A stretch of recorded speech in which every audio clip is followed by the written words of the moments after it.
BINI just dropped a teaser for their upcoming single, and it's officially titled First Love. The teaser instantly sent social media buzzing, with fans pointing out one special detail. It's confirmed to be a Tagalog song. After a series of hints and cryptic posts, Blooms can finally breathe. BINI is bringing us fresh OPM vibes once again. Many fans expressed their excitement online, saying they're happy the girls are continuing to embrace their roots while exploring new sounds. Some Blooms even shared that the teaser already gave them LSS.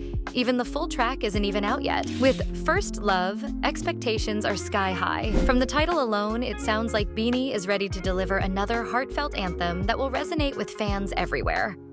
So Blooms, are you ready for BINI's First Love era? Drop your thoughts in the comments and let's hype this comeback together. Don't forget to like, share, and subscribe for more updates.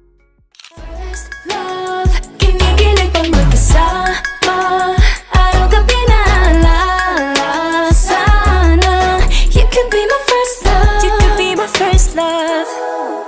First love, kinikilig pang magkasama, araw-gabi naalala. Sana you could be my first love. You could be my first love.